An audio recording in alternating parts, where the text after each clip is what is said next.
Hello friends.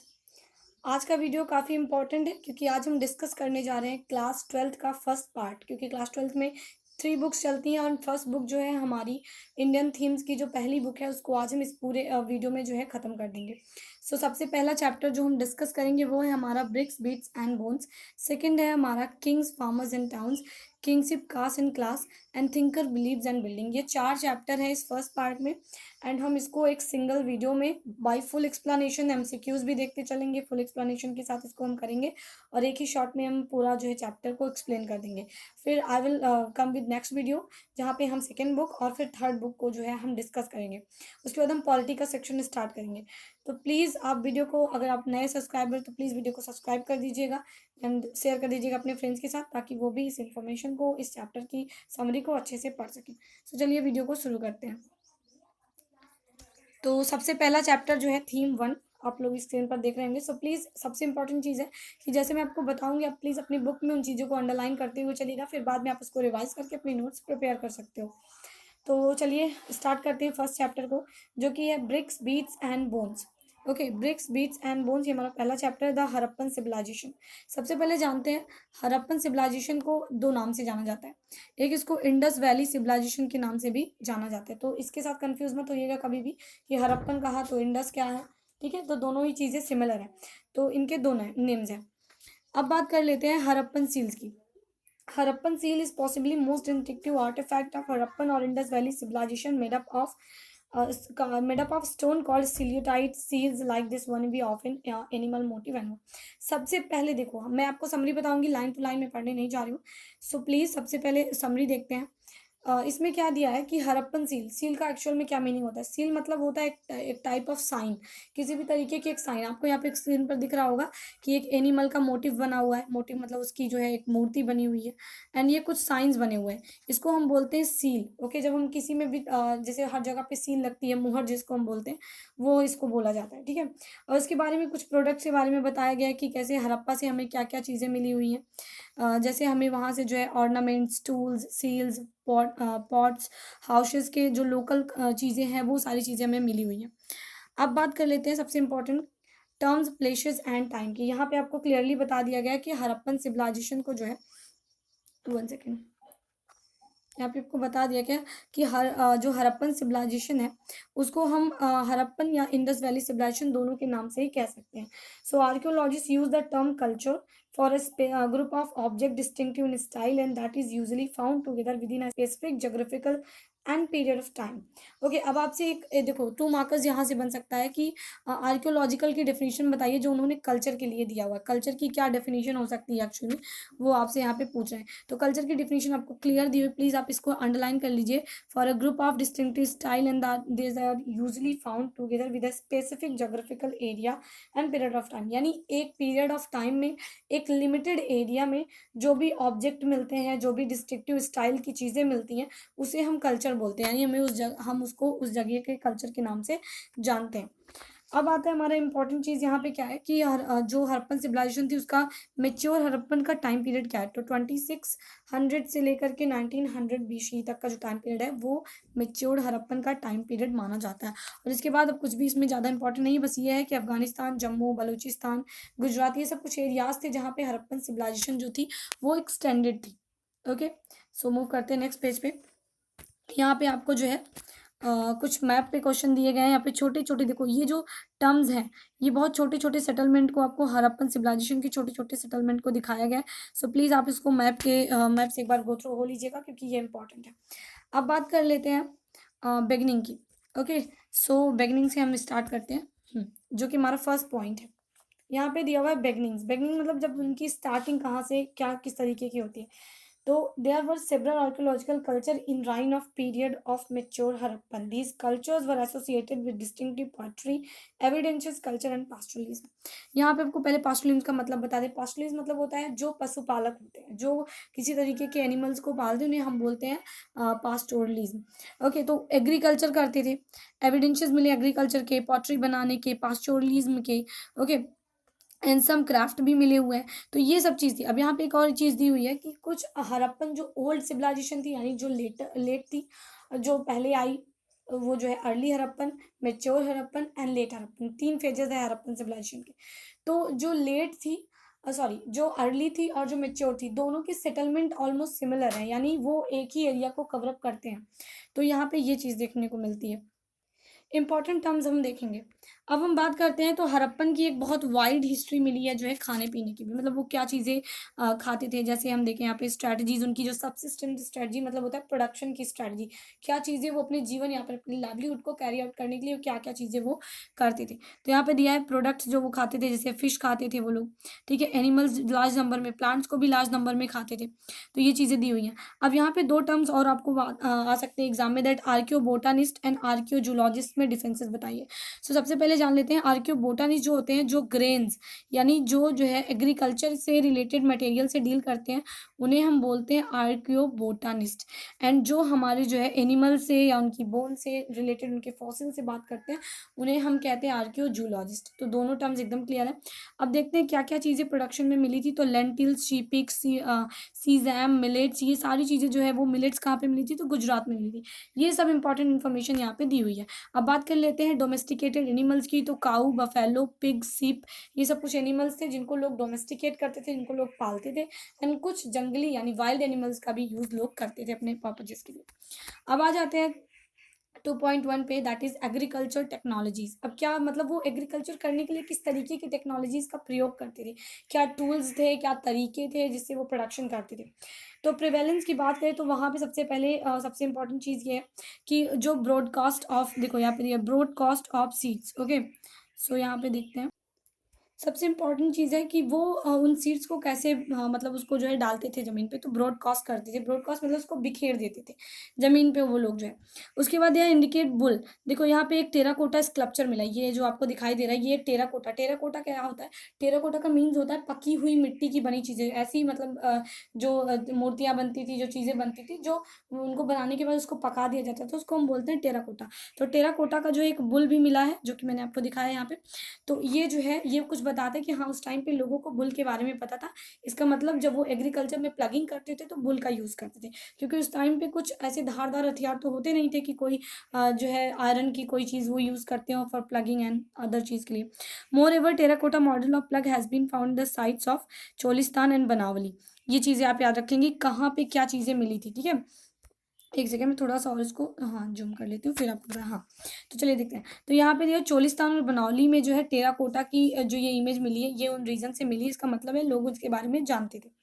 अब देखते हैं प्लग फील्ड के एविडेंसेस कालीबंगन राजस्थान से मिले। यानी अभी तक तो ये पता चला कि प्लग फील्ड होती थी, लोगों को लोग खेत में जुताई करते थे क्योंकि ये हमें एक बुल मिला। लेकिन कालीबंगन राजस्थान से हमें प्लग फील्ड ही मिल गई, यानी हमें एक ऐसी फील्ड मिली जिसको देख के लगा कि हाँ इसको प्लग किया गया था, तो वहाँ से एविडेंसेस इसके मिल गए। अब देखते हैं, अब यहाँ पे अर्ली हड़प्पन में क्या होता था कि हड़प्पन जो है वो जैसे एक पैच ऑफ लैंड है, ठीक है, इसको 2 पार्ट में डिवाइड कर देते थे। ये चीज़ इंपॉर्टेंट, यहाँ पे कोई एक क्रॉप उगा लेते थे सेम टाइम की, यहाँ पे कोई एक, तो 2 क्रॉप्स एक सिमिलर टाइम पे वो उगा लेते थे, उसको राइट एंगल में जो है डिवाइड करके। फिर अब बात करते हैं उनके इरिगेशन स्ट्रैटेजीज क्या थी। तो इरिगेशन के लिए मोस्ट प्रोबेबली वो क्या करते थे कि कैनाल्स के एविडेंसेस मिले हमारे सॉर्तुगई से। बहुत इंपॉर्टेंट है ये टर्म, इससे क्वेश्चन बहुत बार आए हुए हैं कि कैनाल के एविडेंसेस कहाँ से मिले, तो सॉर्तुगई से। और सॉर्तुगई कहाँ है, तो राजस्थान, अब सॉरी अफगानिस्तान में है, ठीक है। पंजाब एंड सिंध में बहुत लार्ज अमाउंट में एग्रीकल्चर होता था, बट वहाँ से किसी भी प्रकार के एग्रीकल्चर के एविडेंसेस जो है वो नहीं मिले हैं, ओके।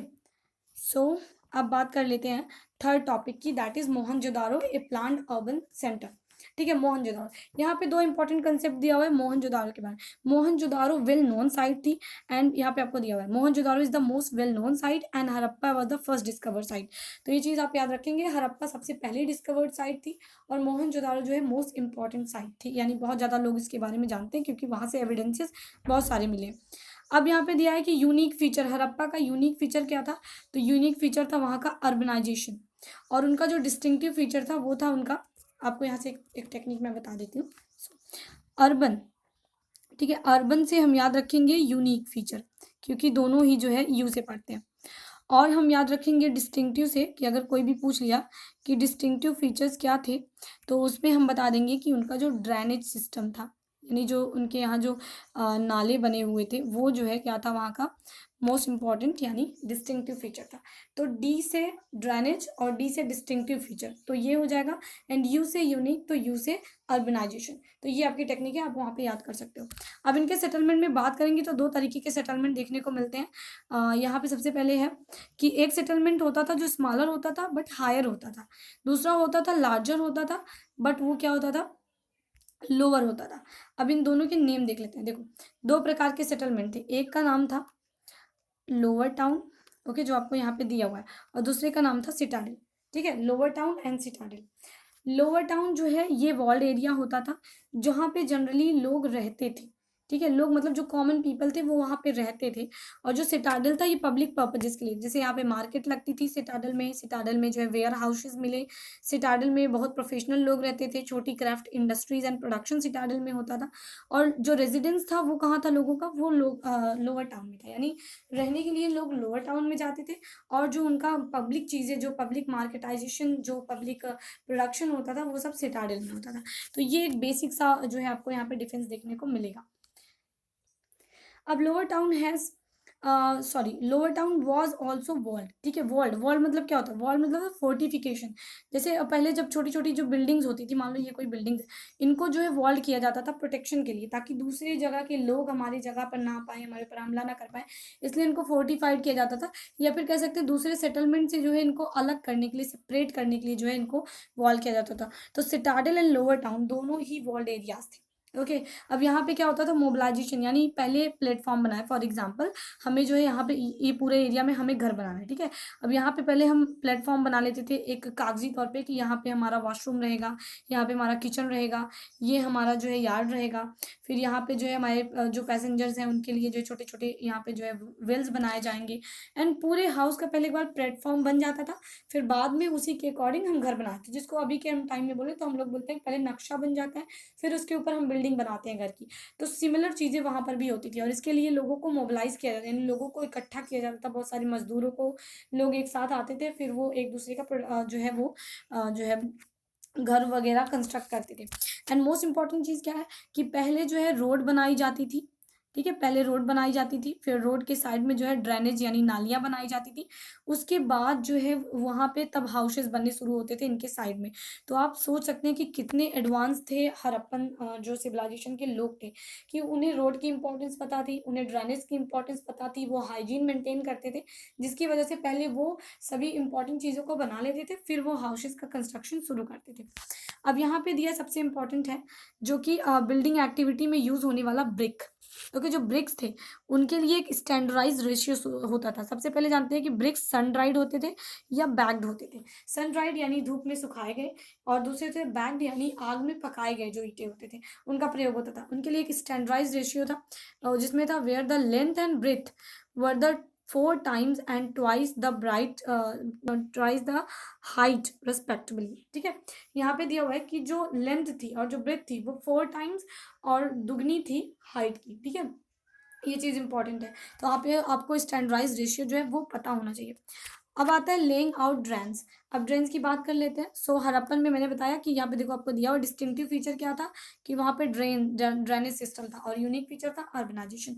तो ग्रिड पैटर्न में पहले ड्रेन बनाई जाती थी, मैंने बताया, उसके बाद जो है पहले स्ट्रीट एंड ड्रेन्स बन जाती थी, उसके बाद हाउसेस का कंस्ट्रक्शन किया जाता था।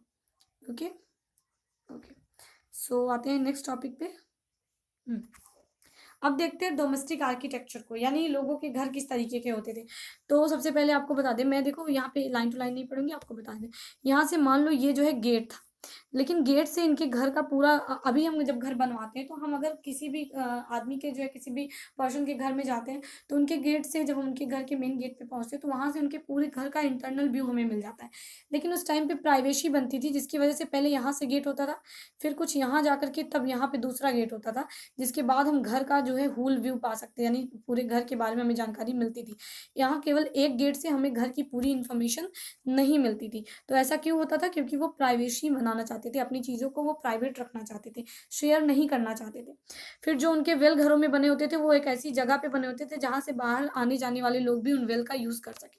उनके साइड में जो है छोटे छोटे रूम्स होते थे वेल की।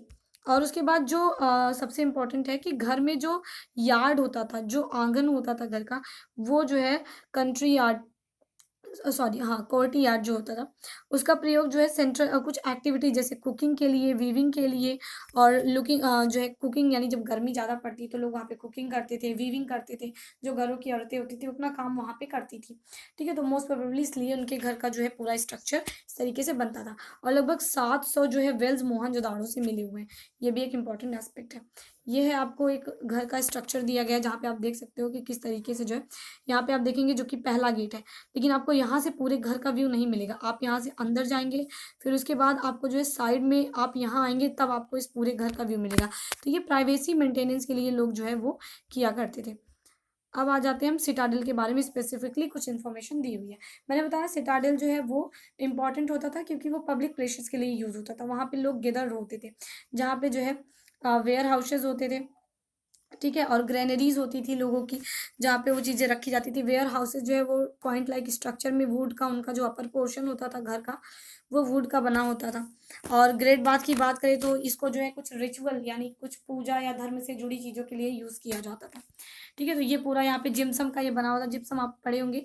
जिप्सम जो है काफ़ी जो है वो पीपीपी जो है इससे बनाया जाता है, जो बहुत हार्ड होता है, यानी वो पानी या और भी किसी चीज़ से जो है टूटता नहीं है। तो ये सब चीज़ों के थ्रू उन्हें जो है मोटार वगैरह का यूज़ किया जाता है, ताकि वो काफ़ी लॉन्ग टाइम तक जो है वो चल सके। तो ये थी पूरी उनकी स्ट्रैटेजी, जिसको उन्होंने जो है अडॉप्ट किया हुआ था। अब आ जाते हैं ट्रैकलिंग सोशल डिफेंसेस के पास। ओके।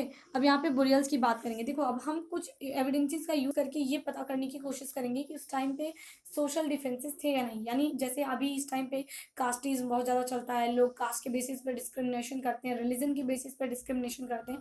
तो हम उसी को एविडेंसेस के थ्रू ट्रैक करेंगे कि क्या उस टाइम के भी इस तरीके के डिस्क्रिमिनेशन थे। तो यहाँ पे दिया हुआ है आपको सबसे पहले कि जो है, अब हम बुरियल्स, बुरियल्स मतलब होता है डेड बॉडी जहाँ पे दफनाई जाती है, उसको हम बुरियल बोलते हैं। तो वहाँ से हम ट्रैक करेंगे कि डेड बॉडी, क्योंकि मोस्टली जो है लोगों की जब उनकी डेथ हो जाती है तो उनका क्रिमेजन भी, यानी उनका अंतिम संस्कार भी अलग अलग तरीके से किया जाता है। तो यहाँ पे दिया हुआ है कि एक जगह हमें जो एक एविडेंस मिलता है, जहाँ पे बुरियल में जो मूर्ति रखी हुई, सॉरी, जो बॉडी रखी हुई होती है, यानी जो उसका स्केलेटन मिलता है, वो जो है उसका जो ग्राउंड लेवल होता है, जिसपे उस बॉडी को लिटाया गया होता है, वो ब्रिक्स का बना होता है। मोस्ट ऑफ केसेस में ऐसा मिला। बट कुछ केसेस में मिला कि बुरियल्स में जो है मिट्टी पर ही बॉडीज को जो है लिटा दिया गया है। तो यहाँ पे साइंटिस्ट ये सॉरी, यहाँ पे हिस्टोरियन ये बोलते हैं कि क्या इस ब्रिक्स के यूज़ और ब्रिक्स के ना यूज़, दोनों ही चीज़ों को हम सोशल डिफेंस में इंक्लूड कर सकते हैं, यानी हम मान सकते हैं क्या इस बेसिस पे डिस्क्रिमिनेशन होता था। लेकिन इसको मानना जो है वो, इसके लिए कोई मतलब एक हार्ड एविडेंसेस जो है वो अवेलेबल नहीं है। अब ये कॉपर का मिरर है आपको। इम्पॉर्टेंट चीज़ क्या है कि जब लोग डेथ, उनकी डेथ होती थी, तो लोगों के साथ जो है वहाँ पे कुछ ऑर्नामेंट, यानी कुछ गहने, ओके, कुछ पॉटरीज, उनके जो है खाने पीने के लिए कुछ इंपॉर्टेंट चीज़ें जो है उनके साथ दफनाई जाती थी। क्योंकि लोग आफ्टर लाइफ में बिलीव करते थे, यानी जो हड़प्पन थे वो आफ्टर लाइफ में बिलीव करते थे। वो मानते थे कि डेथ के बाद भी जो है ये इन चीज़ों का यूज़ करेंगे। तो ये थी इनके बारे में जो है सोशल डिफेंसेस को ट्रैक करने की कहानी। अब आते हैं लुकिंग फॉर लग्जरीज। अब हम देखते हैं कि क्या उनके टाइम पे भी कुछ चीज़ें लग्जरियस होती थी और कुछ चीज़ें लोकल होती थी। तो सबसे पहले जान लो कि जो चीज़ें लोकल मटेरियल से बनी होती थी, लोकल टेक्नोलॉजी का यूज़ होता था, और इजीली वो चीज़ें अवेलेबल हो जाती, यानी जो स्टोन या क्ले से बनती थी, इजीली जो है उन चीज़ों को पाया जा सकता था, उनके मटेरियल को जिससे वो बनते थे। तो उन चीज़ों को, और बहुत कॉमन टेक्नोलॉजी यूज़ करी जाती थी उनको बनाने के लिए, तो उनको हम बहुत कॉमन चीज़ें मानेंगे। बट लग्जरियस क्या होती थी, जिनके मटेरियल दूर से लाने पड़ते थे, जिनको बनाने के लिए एक स्पेसिफिक जो है काइंड ऑफ टेक्नोलॉजी यूज़ करनी पड़ती थी, हार्ड वर्क लगता था, उसको हम लग्जरियस बोलेंगे। और वो जो है ऐसे डायरेक्टली देखो, जो चीज़ें हमें ऐसे स्कैटर्ड मिल गई, एविडेंसेस जो हमें मिले, जैसे किसी का कोई हाउस हमें हड़प्पा में मिला, साइड में उससे कुछ बिखरी हुई चीज़ें, जैसे जो है कॉम मिल गई, निडल मिल गई, क्लॉथ मिल गया, या पॉटरीज मिल गई कोई कॉमन सी। तो हम मान सकते हैं ये जो लग्जरियस चीज़ें नहीं है, क्योंकि लग्जरियस चीज़ों को लोग जो है वो उनको जैसे अभी इस टाइम पे होता है, बॉक्सेस में रखी जाती हैं हमारी जो ऑर्नामेंट्स, यानी जो हमारी ज्वेलरीज होती हैं, जो गहने होते हैं, जो महंगी चीज़ें होती हैं, उसको हम प्रोटेक्टेड रखते हैं।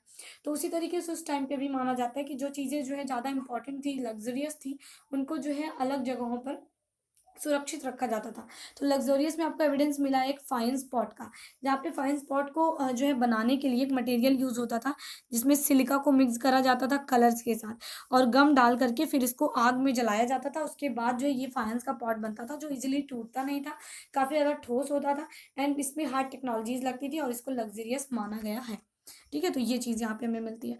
अब लेकिन यहाँ पे एक और एक्सेप्शन देखने को मिल जाता है, जहाँ पे स्पाइंडल वो जो स्पाइंडल रोल्स हैं, ये भी एक काइंड ऑफ जो है कोई लग्ज़रियस चीज़ है। ये नॉन लोकल मटेरियल से बनी हुई है, हार्ड टेक्नोलॉजी से बनी हुई है, बट इनका कॉमन यूज़ होता था। तो यहाँ पर भी जो हिस्टोरियन है वो ट्रैक नहीं कर पा रहे हैं कि मतलब जैसे वो श्योर नहीं हो पाते कि जो वो बता रहे हैं वो सही है या नहीं। ये प्रॉब्लम यहाँ पे देखने को मिलती है। ओके, अब आ जाते हैं finding out about the crop production. सबसे इंपॉर्टेंट चीज़ क्राफ्ट प्रोडक्शन के लिए जो है चाहुन-दड़ो, अगर प्रोडक्शन की बात कभी भी हड़प्पा के बारे में की जाएगी तो चाहुन-दड़ो वो प्लेस था जहाँ पे प्रोडक्शन जो है वो क्राफ्ट का किया जाता था।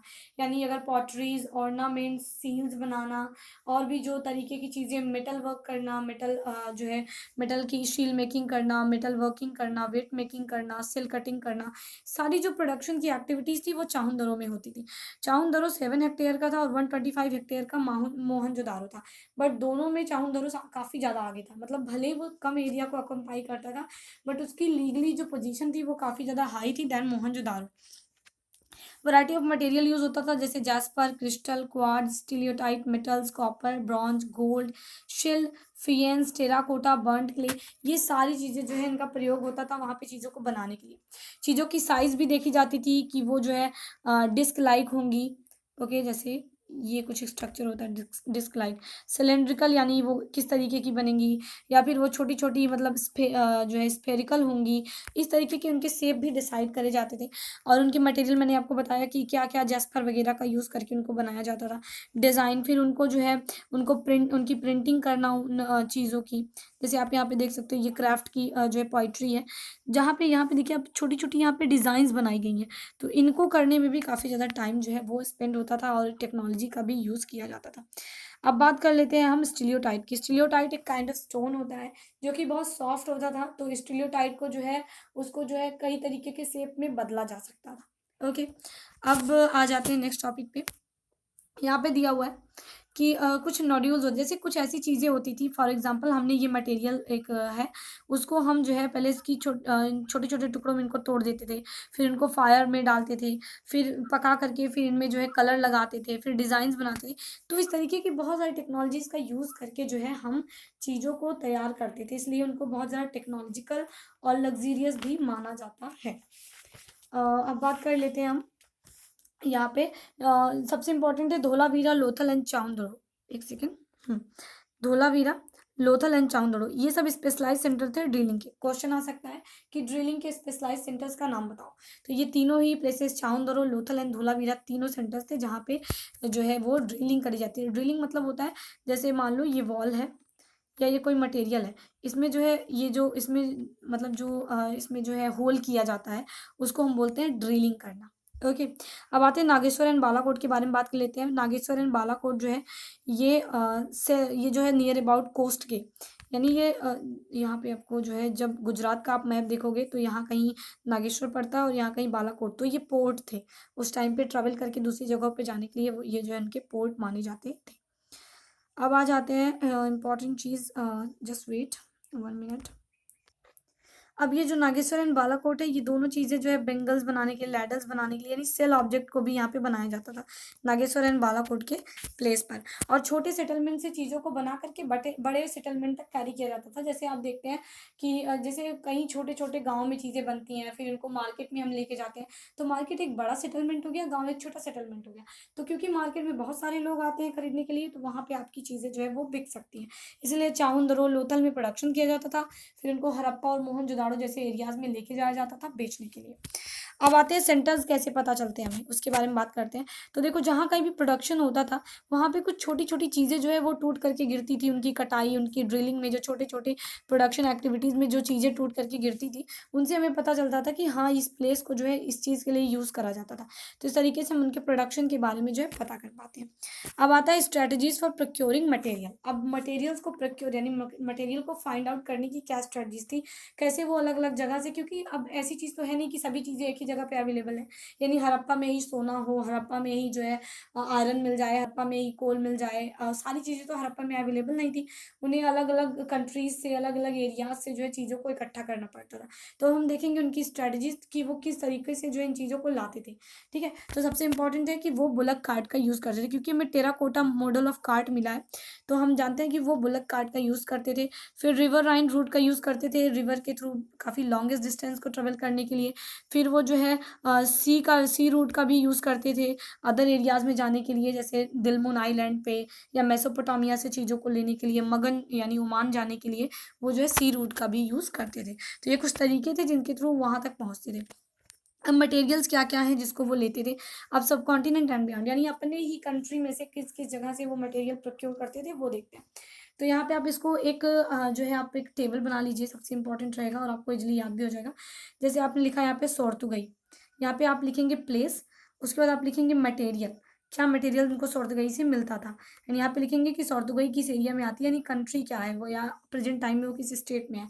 तो आपको यहाँ पे आप प्लेस, जैसे सोर्तुगई वहाँ से हमें मिलता था लैपिस लुइजी। ओके, अब मैं आपको इसे दिखा देती हूँ। देखो सोर्तुगई अफगानिस्तान में है, सबसे इंपॉर्टेंट चीज़। फिर लैपिस लुइजी वहाँ से लेते थे। ब्लू स्टोन जो होता था उसको अपेरेंटली हाई वैल्यू होती थी, वो लोथल से नहीं मिल जाता था, लोथल से ये कार्निलियन भी ले लेते थे। साउथ राजस्थान और नॉर्थ गुजरात से जो है ये मेटल और जो है स्टीलियोटाइट को इकट्ठा करते थे। ये अलग अलग प्लेसेस है जहाँ से वो चीज़ों को कैरी करके लाते थे अपने सेटलमेंट तक, फिर उनको प्रोडक्शन में यूज़ करते थे। राजस्थान मोर इम्पॉर्टेंटली राजस्थान का जो है एक क्षेत्रीय एरिया है जहाँ से वो कॉपर लेते थे। ठीक है, वो जहाँ से वो कॉपर लेते थे और क्षेत्रीय एरिया को जो है जो है घानेश्वर गोदपुरा कल्चर के नाम से भी जाना जाता है। अब बात कर लेते हैं सोने की, यानी गोल्ड वो कहाँ से लेते थे। तो आपको पता है इंडिया में गोल्ड का एक ही जगह है, दैट इज़ कर्नाटक। तो उस टाइम पे कर्नाटक का नाम तो था नहीं, तो इसलिए हम लिख सकते हैं साउथ इंडिया से जो है वो गोल्ड को प्रोक्योर करते थे। अब आ जाते हैं हम यहाँ पे, आपको मैं मैप दिखा देती हूँ, इंपॉर्टेंट चीज़ है। ये हमारे इंडिया का मेलुहा, मेलुहा जो है वो कहा जाता था हड़प्पन सिविलाइजेशन को जो है वो मेलुहा कहते थे। ओमान वाले जो, सॉरी मेसोपोटामिया जो था, ये हमारी जो हड़प्पन सिविलाइजेशन थी इसको मेलुहा कहते थे, मतलब उसका नाम दिए हुए थे वो लोग। और मगन कहते थे ओमान को ये लोग, ठीक है, मगन कहते थे ओमान को।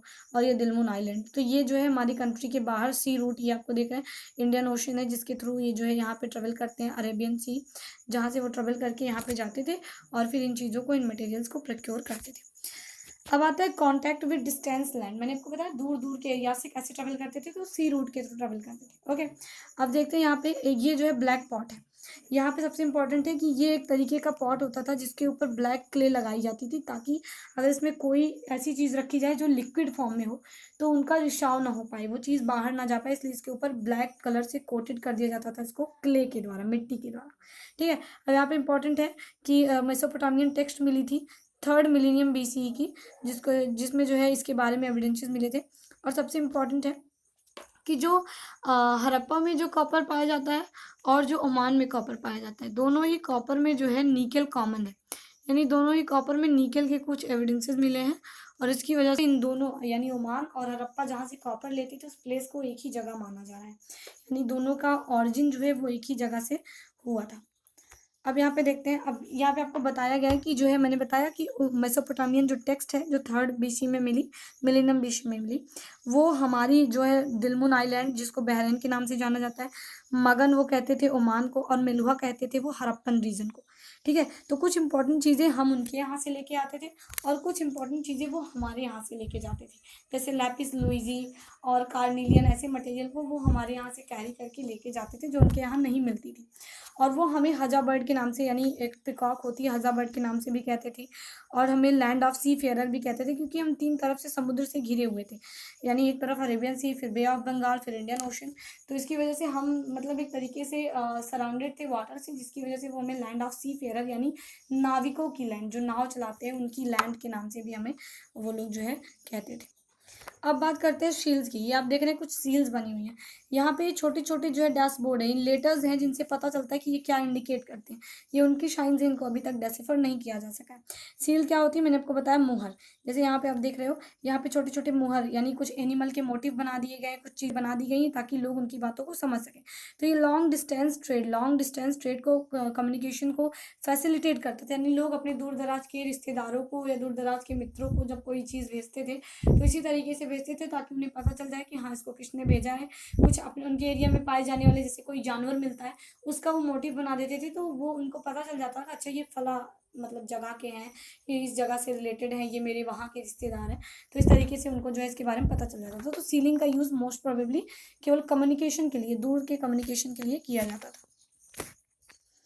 अब देखते हैं इनिग्मेटिक स्क्रिप्ट, यानी ऐसी स्क्रिप्ट जिसको अभी तक डिसिफर नहीं किया गया है, जिसको हम समझ नहीं पाए अभी तक।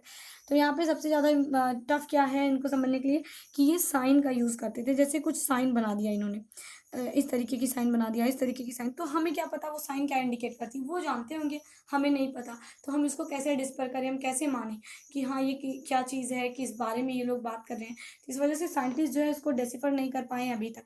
और लगभग यहाँ पे जो है 300, एक सेकेंड, 375 से 400 साइंस मिली हुई हैं टोटल, और लगभग एक टेक्स्ट को लिखने में 26 से 27 साइन का यूज़ होता था, और हर अलग अलग साइन अलग अलग चीज़ों को इंडिकेट करती थी, जिसकी वजह से इसको डिसिफर कर पाना काफ़ी ज़्यादा टफ है, काफ़ी ज़्यादा मुश्किल है।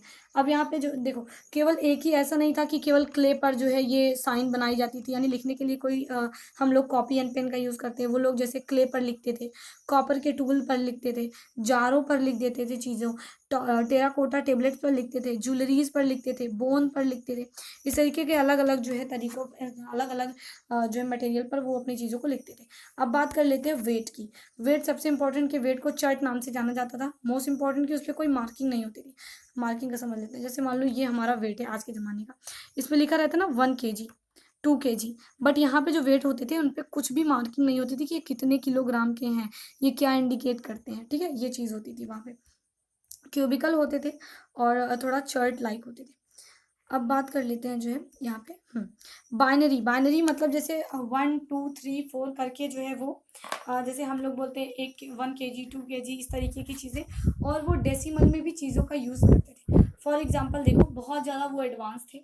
सबसे पहले देखते हैं, जैसे हम कभी ग्रेन वगैरह को जब यूज़ करते हैं, तो हम कभी उसमें डेसिमल का यूज़ नहीं करते कि हाँ जैसे बोलते हैं ना 10 kg और 200 ग्राम्स है, तो 200 ग्राम को उतना ज़्यादा वेटेज नहीं दिया जाता जितना 10 kg को दिया जाता है। बट आप कभी यही कोई जो है एक्सपेंसिव चीज़ को कैरी आउट करने के लिए जाएँ, जैसे आप कभी सोना खरीदने के लिए जाएँ, ज्वेलरी के लिए जाएँ, तो वहाँ पे किलो क्योंकि केजी में कोई ले ही नहीं सकता, इतनी ज़्यादा किसी के पास जो है इनकम ही नहीं है कि कोई केजी में परचेज करे, तो वहाँ पे उसी ग्राम का बहुत ज़्यादा जो है, ग्राम की बहुत ज़्यादा वैल्यू होती है। तो उसी तरीके से जब ये लोग जो है जब महंगी चीज़ें खरीदते थे, जैसे मेटल की चीज़ें खरीदते थे, ज्वेलरीज खरीदते थे, तो वो डेसिमल में नापी जाती थी।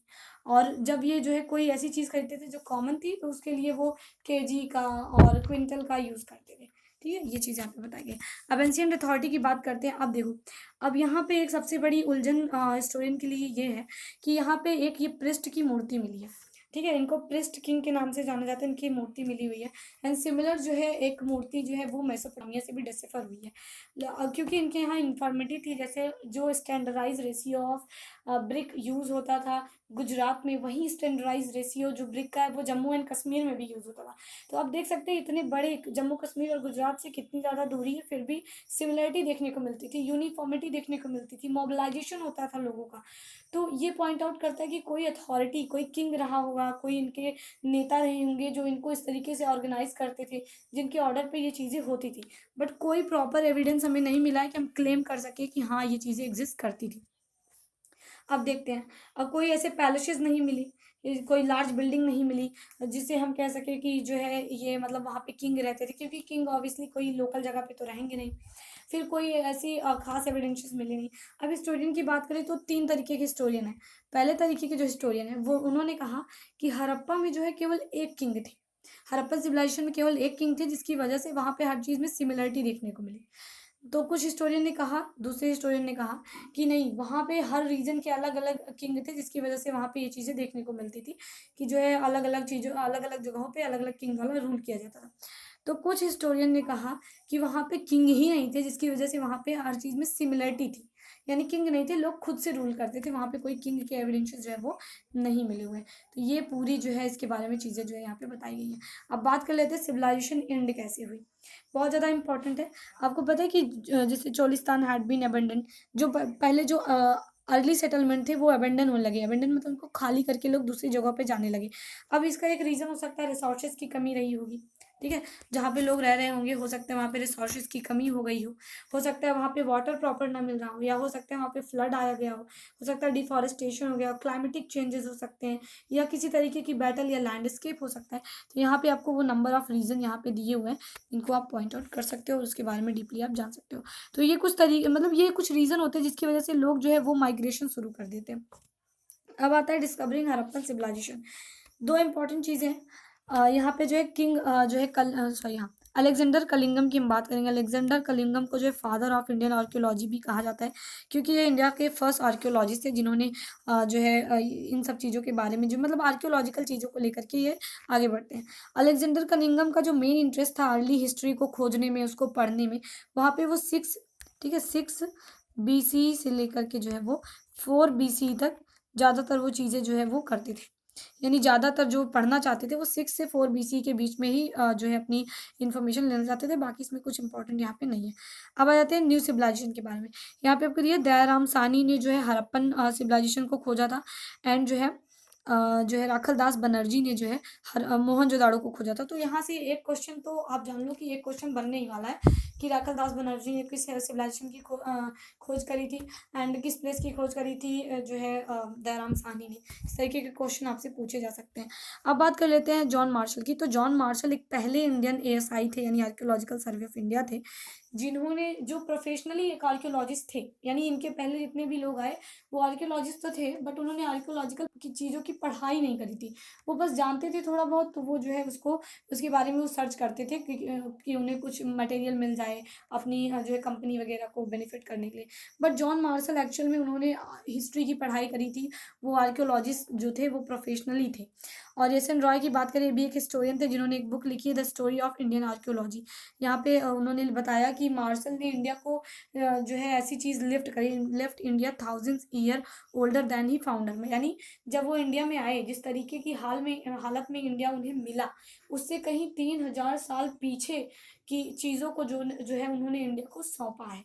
यानी इतनी पुरानी चीज़ें उन्होंने इंडिया को जो है वो दी है। अब बात कर लेते हैं ग्रीक एंड क्रीट मेथड। ये एक टाइप ऑफ जो है मेथड है जिससे हम हिस्टोरियन है वो यूज़ करते हैं डिसिफर करने के लिए चीज़ों को। अब एक कमी थी जॉन मार्शल के खोज में, कि ये जो है स्ट्रेटिग्राफी को अवॉइड करते थे, इग्नोर करते थे। स्ट्रेटिग्राफी होती है लेयर्स की स्टडी करना। जैसे एक लेयर पढ़ा हमने, दूसरी लेयर के बारे में पढ़ा अर्थ की, तीसरी लेयर के बारे में, तो ये लेयर एक दूसरे एज की हो सकती है, दूसरे एज की हो सकती है, तीसरे एज की हो सकती है। तो इससे जब हम लेयर की स्टडी करते हैं तो हमें जिस लेवल पे जो मटेरियल मिलते हैं हम उस तरीके से उनके बारे में डिसिफर करते चले जाते हैं। बट इन्होंने लेयर की स्टडी करना उचित नहीं समझा कह सकते हैं, या फिर इन्होंने लेयर की स्टडी को इग्नोर कर दिया। बट यहीं पे जब 1944 में जो है REM व्हीलर आते हैं, 1944 में ASI बनते हैं इंडिया के, तो वो जो है वो क्योंकि एक ब्रिगेडियर थे, तो उन्होंने बताया कि कितनी इंपॉर्टेंस है, यानी हमें लाइन बाय लाइन लेयर की स्टडी करना बहुत ज़्यादा इंपॉर्टेंट है। तभी हम ज़्यादा डीप में जो है इन सिविलाइजेशन के बारे में पता लगा सकते हैं। अब बात करें तो जब इंडिया का पार्टीशन हो गया तो जो है मोस्ट ऑफ जो हड़प्पन साइट है वो चली गई पाकिस्तान के अंडर में। तो अब जो इंडिया में है वो लिमिटेड एरियाज थे, तो उन्हीं जगहों पर ज़्यादा अच्छे तरीके से लोग जो है वो उनकी खोजबीन करने लगे, हड़प्पन सिविलाइजेशन के बारे में खोजने लगे। जहाँ पे राखी गढ़ी जो इंडिया में सबसे बड़ा एरिया है, लोथल, कालीबंगन, धोलावीरा जैसी जगहों को डिस्कवर किया गया जब आफ्टर पार्टीशन, यानी पार्टीशन के बाद इनको जो है डेसिफर किया गया। उसके पहले केवल हड़प्पा और मोहनजोदाड़ो जैसे एरियाज़ को ही डेसिफर किया गया था, और ये दोनों ही एरियाज जो है ये पाकिस्तान में चले जाते हैं। तो इंडिया में भी उन्हीं सिविलाइजेशन के एविडेंसेस को खोजा जाता है, जिसके बाद राखी गढ़ी वगैरह की खोज करी जाती है। अब इस पर कुछ जो है इंटरनेशनल लेवल पर भी वर्क स्टार्ट हो जाता है। जैसे यहाँ पे आप देख सकते हैं कि मतलब कुछ अलग अमेरिका के कुछ साइंटिस्ट थे जिन्होंने स्टडीज शुरू कर दी, यूरोप के कुछ हिस्टोरियन थे जिन्होंने इनके बारे में पढ़ना जो है वो शुरू कर दिया। अब आते हैं प्रॉब्लम ऑफ पीसिंग टुगेदर, यानी कौन से मटेरियल को हम एक साथ रखें और कौन से मटेरियल को हम अलग करके रखें, ये सबसे बड़ी प्रॉब्लम थी। ठीक है, तो जैसे क्या होता था कि हड़प्पा में हर चीज़ को फेंका नहीं जाता था। जैसे कोई भी चीज़ें अगर वो रिसाइकल करने लायक है तो उसे वो लोग स्टोर करके रखते थे, फिर उसको रिसाइकल करके फिर उसको नया करके उसका प्रयोग जो है वो अपने डेली यूजेस में करते थे। अब आता है क्लासीफाइंग फाइंड्स, यानी जो हमें एविडेंसेस मिले, अगर वो मिट्टी से जुड़े हैं तो उनको एक जगह रखना, अगर वो मेटल हैं, ठीक है, तो उनको एक जगह रखना, फिर अगर वो किसी तरीके के स्टोन है उनको एक जगह रखना। ठीक है, इस तरीके की चीज़ों को जो है अलग अलग उनको जो है मटेरियल के बेसिस पे उनको अलग अलग रखा गया, उनके फंक्शन के बेसिस पर भी उन लोग चीज़ों को क्लासीफाई करा गया। जैसे कुछ मटेरियल थे जिनका फंक्शन था डेली यूज़ के लिए, जैसे खाना पकाने से रिलेटेड, तो उसको अलग रखा गया। जिनका यूज़ था कटिंग वगैरह को लेकर के, प्लगिंग को लेकर के, उनको अलग रखा गया। जो ट्रांसपोर्ट के लिए जो मटेरियल यूज़ होते थे उनके एविडेंस जैसे बोट वगैरह के मिले, उनको अलग प्रोक्योर करा गया। तो फंक्शन और मटेरियल के बेसिस पे जो चीज़ें मिली थी उनको क्लासीफाई करा गया। अब देख लेते हैं, यहाँ पे लास्ट पॉइंट है हमारा, मदर गॉडेज है ये, जिनकी एक मूर्ति जो है वहां से मिली हुई थी। अब देखते हैं यहाँ पे क्या था कि जो चीज़ें ऐसी मिलती थी जिनसे हम अनफैमिलियर थे, यानी जिन चीज़ों को हम जानते नहीं थे उन्हें हम रिलीजियस या रिचुअल से जोड़ देते थे, यानी वो चीज़ें इनके धर्म से जुड़ी हुई होती थी। ना ही कोई धर्म के बारे में एविडेंसेस मिले कि इनका कौन सा धर्म था, क्या कास्ट थी, ना ही इनके जो है किसी प्रकार के किंग के रूलिंग अथॉरिटी के बारे में भी कोई एविडेंसेस जो है वो नहीं मिले। केवल एक पृष्ठ किंग की मूर्ति मिली थी जो मैंने आपको ऑलरेडी बता दिया। ठीक है, अब यहाँ पे एक और इम्पॉर्टेंट चीज़ है इस पेज में, दैट जो ग्रेट बाथ था, जो फायर अल्टर था, ये मिला था कालीबंगन एंड लोथल पे। तो क्वेश्चन आ सकता है कि कालीबंगन एंड लोथल से मोस्ट इंपॉर्टेंट चीज़ क्या मिली थी, तो ग्रेट बाथ एंड जो है फायर अल्टर। फायर अल्टर मतलब होता है हवन कुंड, जहाँ पे जो है आग को जलाया जाता है। ठीक है, अब यहाँ पे आता है यूनिक्रॉन, यानी एक हॉर्न का जो है वहाँ पे जो है एक एनिमल भी मिला था जिसके पास एक हॉर्न थी, यानी सिंगल जो सींग थी वो उसके पास थी। योगिक पोस्चर ऑफ शिवा भी मिला है, यहाँ पे आप देख सकते हैं। यहाँ पे तो लिंग देखो, लिंग मिले हैं। लिंग कुछ इस तरीके के जो छोटी छोटी चीजें होती है, लिंग आप जानते होंगे शंकर भगवान की पूजा के लिए यूज किया जाता है। तो लिंग जो है उस टाइम पे गेम भी चलता था डाइस का, तो कुछ लोग कहते थे डाइस गेम से जुड़ा हुआ है, तो कुछ उसको जो है कि भगवान मानते थे। तो लेकिन अभी भी कोई श्योर नहीं है उसको लेकर के। फिर ऋग्वेदा में जब जो है किंग के बारे में पढ़ाई करी गई, तो यहाँ पे जो जो दिख रहे हैं इनको प्रोटोसिवा कहा गया है, लेकिन समहाउ इनको जो है पशुपति के नाम से भी जाना जाता है। पशुपति मतलब होता है एनिमल और कैटल के जो गॉड होते हैं उनको। लेकिन देखो यहाँ पे इंपॉर्टेंट चीज़ है, let's look for instance at the proto Shiva seals, these earliest religious text like Rigveda, जो कंपाइल हुए थे 1500 से 1000 बीसी के बीच में, mention a God name Rudra, यानी ऋग्वेदा में रुद्र नाम के एक गॉड को मेंशन किया गया है, which is a name use for Shiva in the later Puranic test.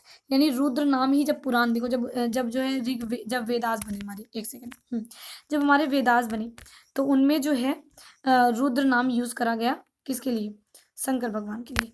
और जब बाद में हमारे जब पुराण बनाए गए तो उनमें जो है शिव भगवान जो थे उन्हीं को ही रुद्र बताया गया। ठीक है, तो यहाँ से जो शिव भगवान है उन्हीं को रुद्र कहा जाता है। लेकिन शिव नाम जो है वो हमारे ऋग्वेदा में मेंशन नहीं है, पुराण में शिव और रुद्र दोनों ही नाम मेंशन है। ठीक है, तो इस तरीके से हम यहाँ पे श्योर नहीं है कि क्या चीज़ें जो है इसमें थी। तो ये था आपका पूरा चैप्टर, यहाँ पे एक समरी दी हुई है, इसको आप पढ़ लीजिएगा। एंड अगर आपको जो है जो इसमें सोर्सेज दिए हुए वो अगर आपको समझ में नहीं आते तो मैं उस पर एक सेपरेट वीडियो बनाऊंगी, प्लीज़ कमेंट सेक्शन में ज़रूर बताइएगा। तो अब मूव करते हैं नेक्स्ट चैप्टर पे। ठीक है, तो ये था हमारा पूरा चैप्टर। एंड जो क्वेश्चन आंसर है टाइमलाइन से आपके क्वेश्चन नहीं आते, बस आपको समझने के लिए दे दिए गए हैं, आप इनको समझ सकते हैं। आप एक बार टाइम के बारे में पढ़ सकते हैं। ये बुरियल है जो मतलब बॉडी मिली थी खड्डे के अंदर से, फिर क्वेश्चन आंसर हम सेपरेट वीडियो में देखेंगे। अब हम आते हैं अपने नेक्स्ट चैप्टर पे जो कि है Kings farmers and towns. Okay, अब यहाँ पे हम बात करेंगे इस चैप्टर में मोस्टली आपको यहाँ पे फसलें सॉरी यहाँ पे आपको जो है ओवरव्यू मिल जाएगा चैप्टर का, क्या चैप्टर किस बारे में है और क्या क्या चीज़ें जो है इसमें दी गई हैं। अब बात करते हैं प्रिंसिप एंड पियादर्शी की। प्रिंसिप जो है जेम्स प्रिंसिप है, ये जो है ईस्ट इंडिया कंपनी के माइंड ऑफिसर थे, यानी खुदाई वगैरह जो होती है उससे जुड़े ये ऑफिसर थे।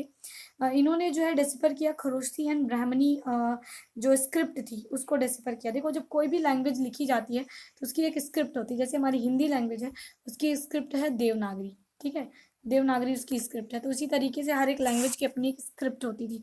तो जो प्रकृति लैंग्वेज है उसकी स्क्रिप्ट थी जो है ब्राह्मणी। इस तरीके से जो ग्रीक लैंग्वेज है उसकी खरोष्टी जो है वो स्क्रिप्ट होती है। तो नेम पूछ सकते हैं आपसे, तो जेम्स प्रिंसेप थे जिन्होंने 1838 में जो है डेसिफर किया ब्राह्मणी एंड खरोष्टी दो स्क्रिप्ट को, ठीक है। और ये मिंट ऑफिसर थे कंपनी के, जहाँ पे उन्होंने देखा कि वहाँ पे मेंशन किया गया एक वर्ड दैट इज प्रियादशी। प्रियादशी मतलब होता है प्लीजेंट टू बिहोल्ड, यानी अपने लोगों को अपने प्रति अच्छी सोच में रखना, लोगों के बारे में, उनकी भलाई के बारे में सोचना, ये वहाँ पे मेंशन किया गया। और इम्पोर्टेंटली कि ये किसके लिए मेंशन है, तो ये किंग अशोका के लिए मेंशन किया गया है जो टर्म प्रियादशी है। लास्ट में आपको मिलेगा एक और टर्म जो इन्हीं के लिए यूज किया गया, वो हम लास्ट चैप्टर के लास्ट में डिस्कस करेंगे। यहाँ पे आपको बताया गया कि उनकी पॉलिटिकल थियोरी के बारे में बताया, किस तरीके से वो रूल करते थे, क्या क्या चीज़ें हैं उसके बारे में हम पढ़ने जा रहे हैं। अब आता है second point, that is the earliest state. Earliest यहाँ पे सेकंड बीसी की बात शुरू करेंगे हम, सेकंड सॉरी 6 BC से हम बात करेंगे पूरे चैप्टर के बारे में। यहाँ पे क्या होता है, 6 BC एक टर्निंग पॉइंट माना जाता है वर्ल्ड के लिए, जब बहुत सारे चेंजेस जो है वो देखने को मिलते हैं। अब जैसे हम देखें तो यही वो टाइम था जब सिटीज़ बनने शुरू हो गई थी, आयरन का यूज़ होने लगा था, क्वाइनेज जो है यानी सिक्के बनने शुरू हो गए थे दुनिया भर में, और नई नई कम्युनिकेशन सोर्सेज की जो है वो जो है स्टार्ट हो गई थी, कम्युनिकेशन के नए वे को बनाया गया था, बुद्धिज्म जैनिज्म टेक्स्ट लिखे जा रहे थे, पुराण वगैरह और को लिखना जो है शुरू किया जा रहा था, और महाजनपदास वगैरह बन रही थी। इंपॉर्टेंट महाजनपदा है वज्जी, मगधा, कोशाला, कुरु एंड पांचाल, गांधार। इनकी कैपिटल आप याद कर लीजिए, थोड़ा सा इंपॉर्टेंट है, आपसे पूछा जा सकता है। अब यहाँ पे आपको दिया हुआ है कि जो महाजनपदास थी उन पे रूल कौन करता था, तो किंग रूल करते थे मोस्ट ऑफ केसेस में। ये संघ और गनाज भी होती है। संघ मतलब होता है थोड़े थोड़े एरियाज और जगहों को मिला करके जो बनता है, उन्हें संघ के नाम से जाना जाता है। तो किंग यहाँ पे रूल करते थे। कई जगहों पे ओलिगैर्ची भी मिले हुए हैं। ओलिगैर्ची का मतलब देख लेते हैं। ओलिगैर्ची मतलब होता है जब कोई एक इंडिविजुअल रूल ना करे, बहुत सारे अलग अलग लोग जो है वो रूल करें, उसको बोला जाता है ओलिगैर्ची। तो कई जगहों पर एक इंडिविजुअल रूलर थे जिनको हम किंग कह सकते हैं, तो कई जगहों पे बहुत सारे ग्रुप ऑफ पीपल मिलकर के रूल करते थे कई सारी महाजनपदास को।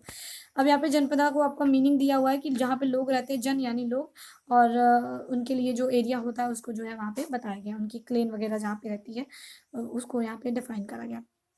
अब आता है कि जो किंग होते थे वो उनके पास सारी रिसोर्सेज की होल्डिंग होती थी, यानी किंग जो है वो सभी जैसे जो रिसोर्सेज थे, चाहे वो वाटर हो, चाहे वो एग्रीकल्चर हो, लोगों से रेंट लेना, ये सब चीज़ों पे उनकी अथॉरिटी होती थी।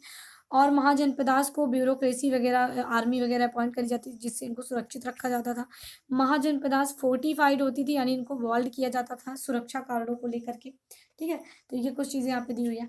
अब यहाँ पे बताया गया कि 6 BC में जो है संस्कृत टेक्स्ट धर्म शास्त्रा को कंपाइल किया गया, जिसमें ये नॉर्म्स दिए गए कि किंग केवल क्षत्रिय हो सकते हैं, यानी ब्राह्मण, वैश्य और शूद्र किंग नहीं हो सकते, केवल क्षत्रिय जो है वो किंग हो सकते हैं।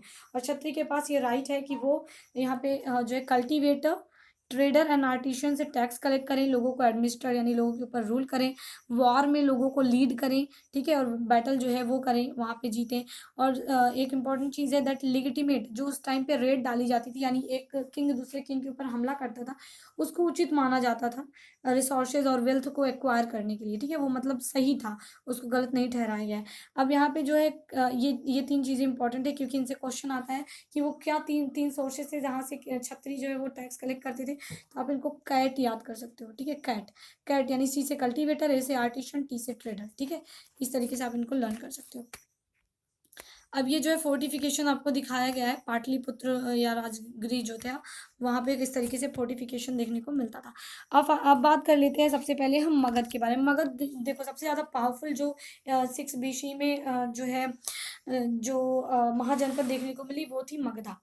तो 6 BC से 4 BC तक मगधा जो है वो काफ़ी ज़्यादा, क्योंकि यहाँ के किंग काफ़ी अच्छे थे, हर्यक डायनेस्टी, फिर Shishunaga dynasty, Nanda dynasty, Maurya dynasty, rule wise इन्होंने रूल करा, एंड बहुत ज़्यादा ये जो है पावरफुल रूलर्स थे। तो इनकी वजह से मगधा को एक बहुत ज़्यादा अप्रॉक्स जो है एक एपेक्स पर जो है इन लोगों ने कैरी किया, मगध को काफ़ी ऊंचाइयों तक ये लोग जो है वो लेकर के गए।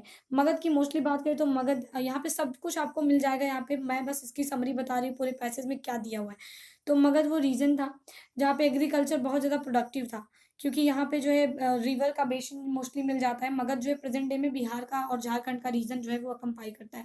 तो प्रोडक्टिव लैंड थी, क्योंकि यहाँ पे बहुत सारी नदियाँ जो है वो आती थी, उनकी बेसिन बनती थी, तो प्रोडक्टिविटी अच्छी थी, प्रोडक्शन अच्छा खासा होता था। झारखंड में जो है माइंस वगैरह हैं ज़्यादा, तो वहाँ से ये चीज़ें मिल जाती थी। फिर एलिफेंट वगैरह मिल जाते थे, क्योंकि जंगल भी वहाँ पे बहुत ज़्यादा थे, और एलिफेंट का आर्मी में बहुत बहुत ज़्यादा इंपॉर्टेंस होती थी। आयरन से टूल्स बनाए जाते थे। गंगा और उनकी जो ट्रिब्यूटरीज थी वो चीप कम्युनिकेशन देती थी हमें, ट्रेड करने के लिए, कम्युनिकेट करने के लिए, तो हम अच्छे तरीके से एक जगह से दूसरी जगह जा सकते थे। अब जैना टेक्स्ट में ये बताया गया है और बुद्धिस्ट टेक्स्ट में कि जो किंग थे और जो उनके जो मतलब किंग थे और जो उनके मिनिस्टर्स थे, उनकी हेल्प से पॉलिसी, जैसे बिंबिसार, अजातशत्रु, महापद्मनंद, ये कुछ रिनाउंड रूलर थे मगध डायनेस्टी के, जिनकी पॉलिसीज़ काफ़ी अच्छी थी, और उनके जो है मिनिस्टर्स के द्वारा इनको इम्प्लीमेंट भी करा गया अच्छे तरीके से, और तभी यही सब रीजन थे जिसकी वजह से मगध इतनी ज़्यादा ऊंचाइयों पर पहुंचा। अब मगध की कैपिटल थी राजगाह। राजगाह मतलब राजा का घर, राजगिरी भी इसको कहा जाता है, राजगीर इसको प्रेजेंट टाइम में जाना जाता है। और फिर इसकी कैपिटल को 4 जो है BC में इसको जो है ट्रांसफ़र कर लिया गया था उदयन के द्वारा, और उसके बाद पाटलिपुत्र को जो है इनकी कैपिटल बना दिया गया था। रीज़न पूछ सकते हैं आपसे 1 मार्क्स के कि पाटलिपुत्र को ही कैपिटल क्यों बनाया गया, क्योंकि पाटलिपुत्र से जो है रिवर गंगा पर होल्ड कर पाना काफ़ी ज़्यादा पास में, मतलब काफ़ी ज़्यादा ईजी हो जाता, और क्योंकि रिवर वगैरह से ट्रांजेक्शन होता है, इसलिए वो जगह इंपॉर्टेंट मानी जाती थी। अब बात कर लेते हैं एम्पायर के बारे में।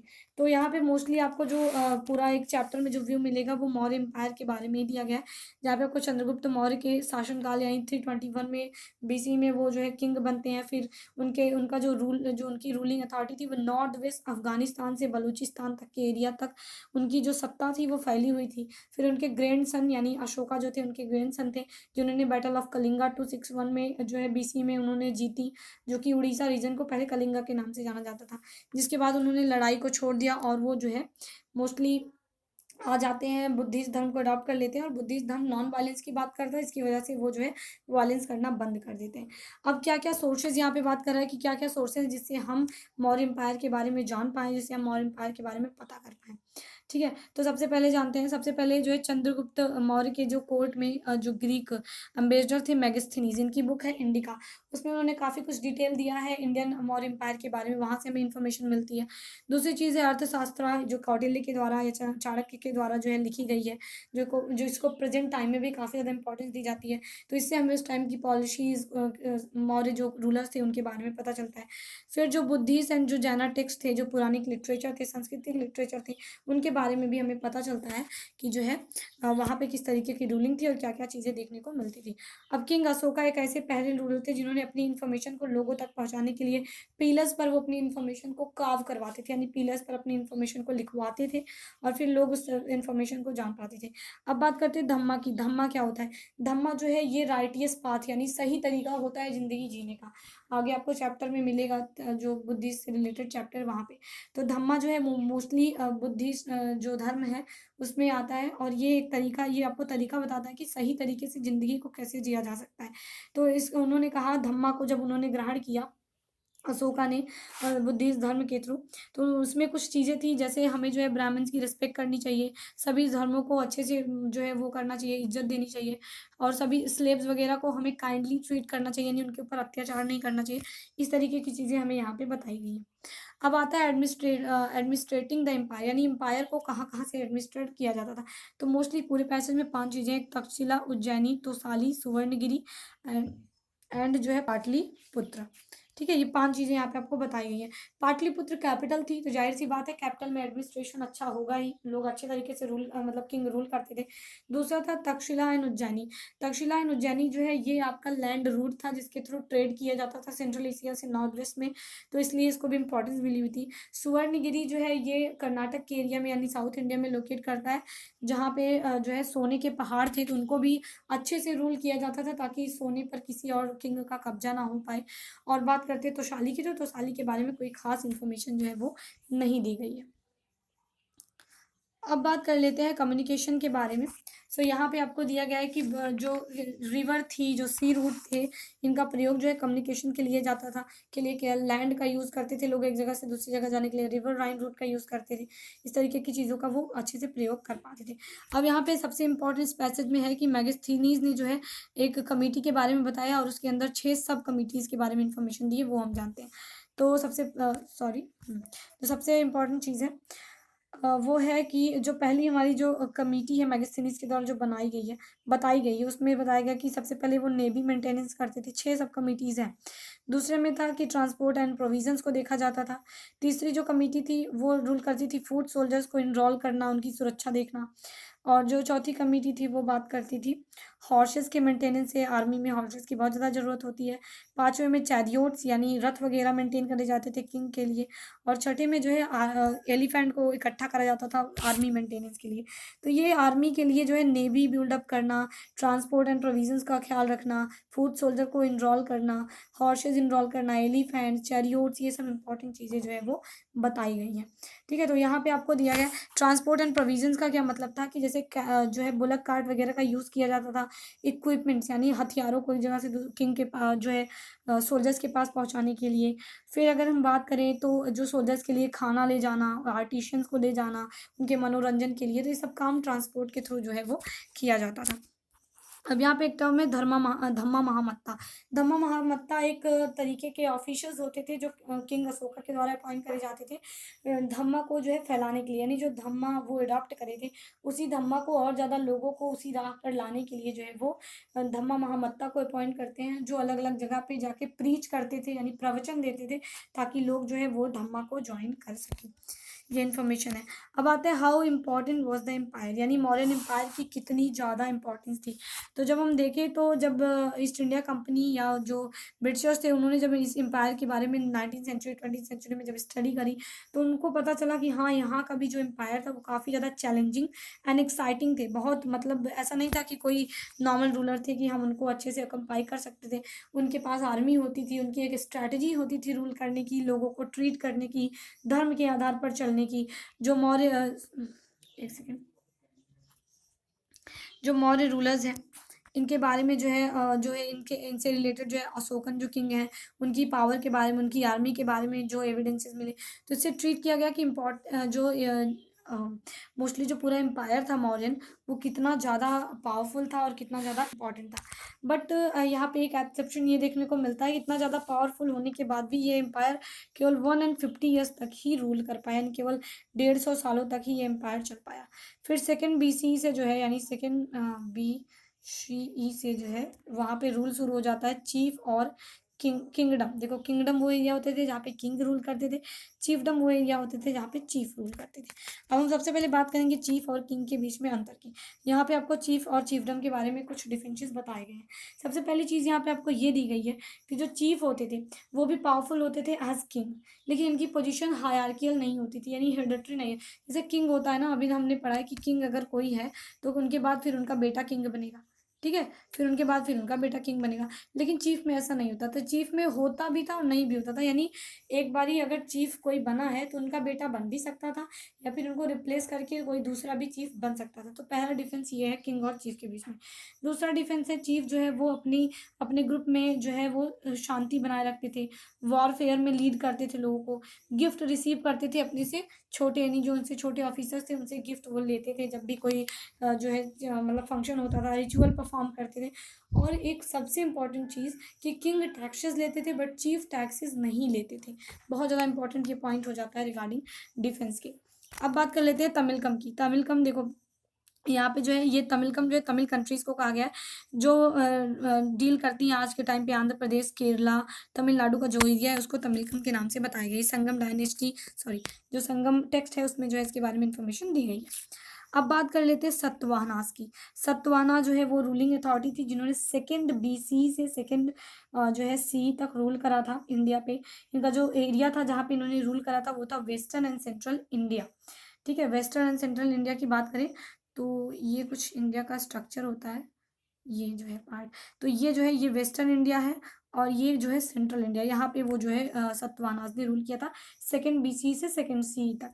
ठीक है, शाकाज की बात करें तो शाकाज ने भी रूल करा था, सेंट्रल एशिया से ये आए थे। शाका इनको मलिक्ष भी कहते थे जो इंडियन ऑरिजिन के लोग थे और इन्होंने इस्टेब्लिश किया अपना kingdom north western and western part of सब कॉन्टिनेंट में। ठीक है, नॉर्थ वेस्टर्न वही सिमिलर, मैं आपको बता दूँ फिर से यही मैप बना लेते हैं। ये जो पार्ट है ये नॉर्थ वेस्टर्न पार्ट है। ठीक है, यहाँ पे उन्होंने जो है रूल करा। अब से चलते हैं हम आगे के पैसेजेस में।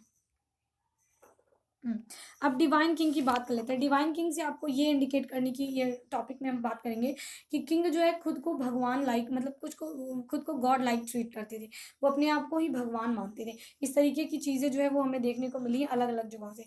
जैसे अगर हम बात करें कुशाना रूलर की, जिनको हम कुषाण रूलर भी बोलते हैं, जो कुशाना रूलर जो फर्स्ट BC से फर्स्ट सी तक इन्होंने रूल करा था। इनका किंगडम जो है सेंट्रल एशिया से जो है नॉर्थ वेस्ट इंडिया तक फैला हुआ था। तो इनके एविडेंसेस मिले हैं, इनके कोलोजल इमेजेस स्ट्रक्चर मिले हैं, जहाँ पे मथुरा जो है मठ एक था, मथुरा में, उत्तर प्रदेश का रीजन है मथुरा।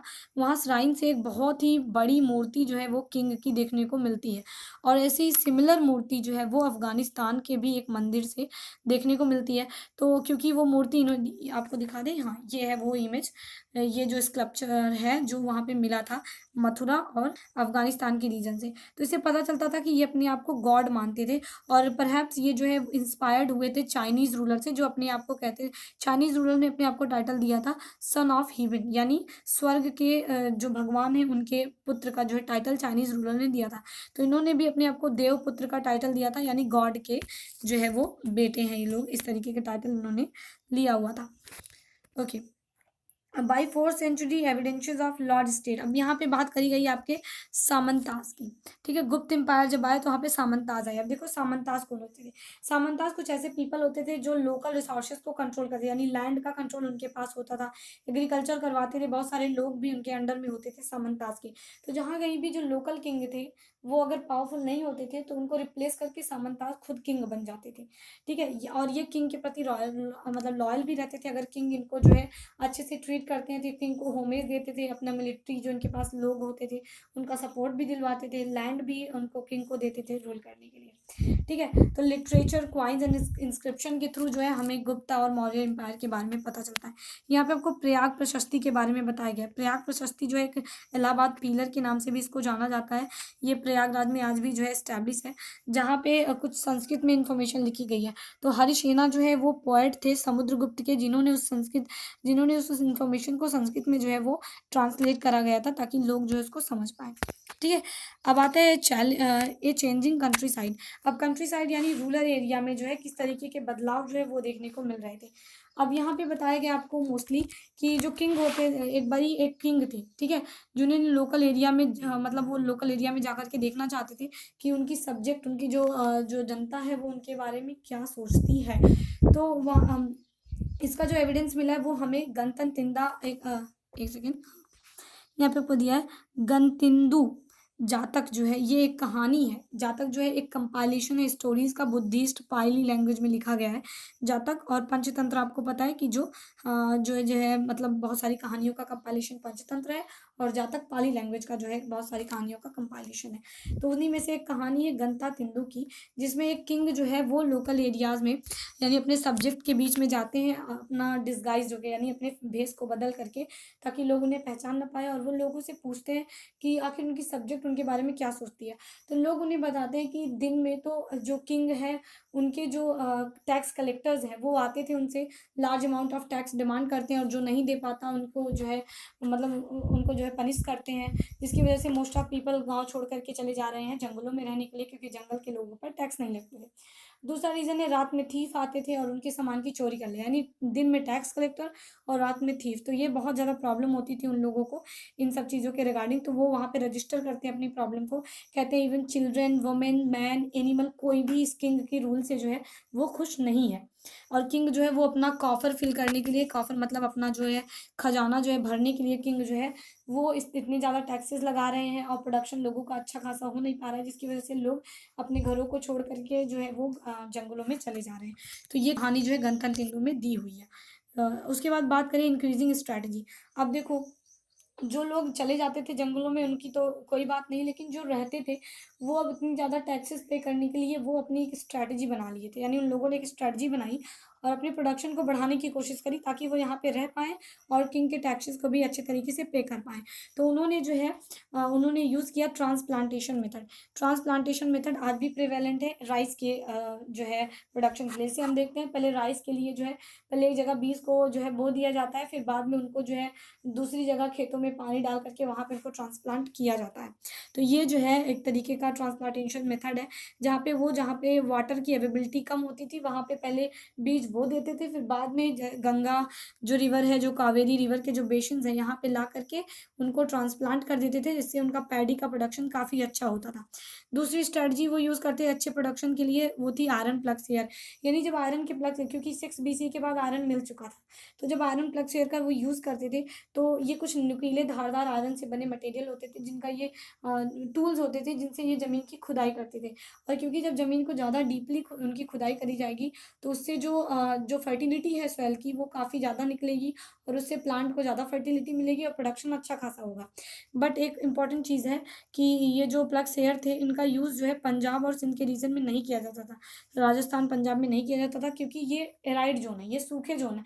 ये एरियाज़ जो है सूखे हैं, और अगर इनको ज़्यादा डीपली इनकी खुदाई कर दी जाएगी, तो इनकी जो क्रॉप प्रोडक्शन होता भी था, ह्यूमिड की वजह से, थोड़ा नमी की वजह से जो प्रोड्यूस भी होता था, वो भी ख़त्म हो जाता। इसीलिए यहाँ पे प्लग शेयर का यूज़ नहीं किया गया। ठीक है, ये चीज़ इंपॉर्टेंट है। अब बात करते हैं, एक तीसरी स्ट्रेटजी उन्होंने अडॉप्ट करी थी, वो थी उनकी इरिगेशन की। क्योंकि अब कोई भी प्रोडक्शन अगर हमें करना है, तो हमारे पास इरिगेशन फैसिलिटीज़ अवेलेबल होनी चाहिए।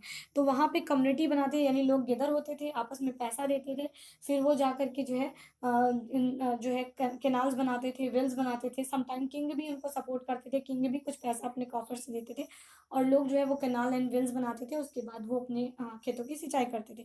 तो मोस्टली अगर आपसे क्वेश्चन पूछा जाएगा कि क्या स्ट्रेटजीज थी जिससे प्रोडक्शन बढ़ाने की कोशिश जो है वो की जा रही थी, तो सबसे पहली स्ट्रेटजी थी, वो थी हमारी ट्रांसप्लांटेशन की, दूसरी थी प्लग शेयर की, और तीसरी थी इरिगेशन की। ठीक है, 3 स्ट्रेटजीज उन्होंने जो है अडॉप्ट करी थी। अब defence in rural society. Okay, so हम अब बात कर लेते हैं डिफेंसेस इन रूरल सोसाइटी के बारे में, यानी रूरल सोसाइटी में डिफेंसेस किस तरीके के थे उसके बारे में हम बात करने वाले हैं। सो देखते हैं यहाँ पे दिया है कि तमिल टर्म में एक गहापति वर्ड निकल करके आता है। ठीक है, गहापति एक पाली टेक्स्ट में यूज़ किया गया है, जो है एक टर्म है, उसके बारे में हम बात करने वाले हैं। Designated second and third category, यानी जो सोसाइटी में जो देखो, सब एक तो बहुत ज़्यादा अमीर लोग होते थे, नॉबल जिनको हम बोल सकते हैं एक तरीके से। उसके बाद जो सेकेंड एंड थर्ड कैटेगरी जो लोग होते थे, उनको हम बोल सकते हैं गहापति। ये भी रिच होते थे। ठीक है, ये लोग भी रिच होते थे, इनके पास होल्डिंग होती थी। पहले यहाँ पे गहापति के बारे में डिटेल दी हुई है, यहाँ पे देख लेते हैं। देखो, गहापति को जो है अपने women, children, slaves and worker के ऊपर इनका कंट्रोल होता था। अपनी लैंड, प्रॉपर्टी, एनिमल और रिसोर्सेज पर भी इनका कंट्रोल होता था। ये इलाइट होते थे, वेल्दी मर्चेंट थे, और जो है ये रूरल एरिया में नहीं रहते थे, अर्बन एरिया से ज़्यादातर बिलोंग करते थे। तो इस तरीके की चीज़ें इनके बारे में दी गई है। ठीक है, तो ये गहापति होते हैं, सेकेंड एंड थर्ड कैटेगरी में आते हैं।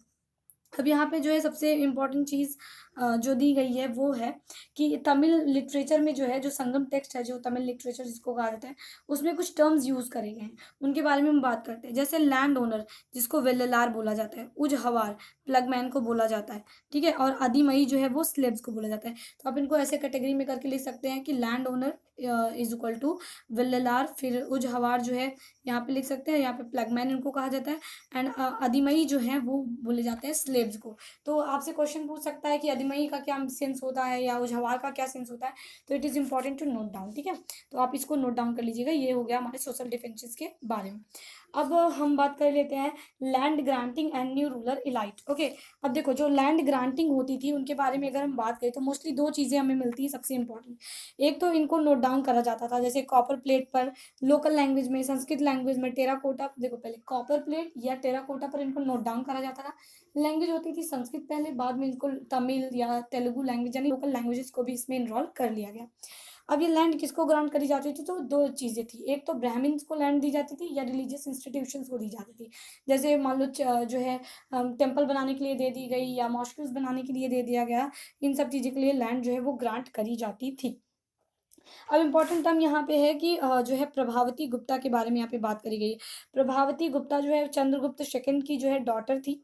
ठीक है, जिनके बारे में यहाँ पे बताया गया है कि ये जो है पहले तो रूलिंग अथॉरिटी से बिलोंग करती थी, बाद में वकातका क्वीन, जो कि डेक्कन के रूलर थे वकातका, उनके यहाँ से जो है इनकी मैरिज कर दी जाती है, और उसके बाद जो है ये पावरफुल बन जाती हैं।